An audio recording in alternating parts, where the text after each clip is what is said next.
Following a developing story related to the governor's race, the attorney who formerly asked for a recount of more than 90,000 votes in Durham is now asking for access to the Durham County Board of Elections records as well as equipment.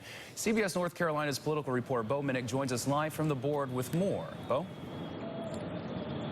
Sean, Tom Stark, who is the man who filed this complaint, this petition here, he filed it as a registered voter in Durham County, but he's also the attorney for the state Republican Party. He's looking for access to electronic memory cards, to audit tape logs, and to some voting records here in Durham County.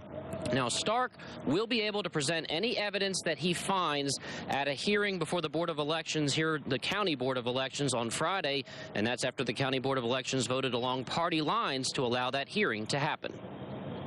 We really thought this was a fairly simple petition. Tom Stark wants to see more than 90,000 ballots recounted in Durham, preferably a manual recount. The attorney for the state Republican Party says it is necessary to ensure the results of the election are accurate. All we know is that there was a discrepancy and the chips wouldn't run, which raised a question.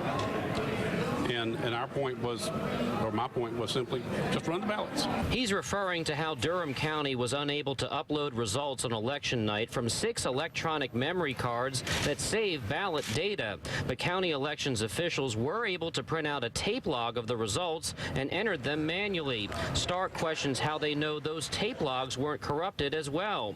County Board of Elections Chair Bill Bryan, a Republican, says he has not seen evidence that there were any problems that will impact the outcome of the election. I've been told by people who know that our hand entry was remarkably accurate compared to the way hand entries usually go. Bryan and the other Republican board member voted to give Stark an opportunity to present any evidence he has on Friday, after we asked those who attended the meeting for their reaction. It's a misunderstanding about technology rather than an actual argument related to the votes in Durham County. The chair bent over backwards to be fair to this Durham Republican voter who had some unfounded concerns about the vote count.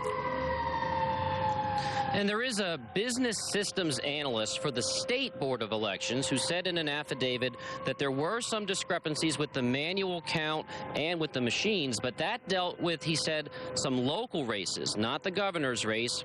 And in those particular cases, he says that it involved just a small number of votes to, at most, 27 votes. So ahead at 6 o'clock, you'll hear reaction from both of the gubernatorial campaigns. Live in Durham, Bo Minnick, CBS North Carolina.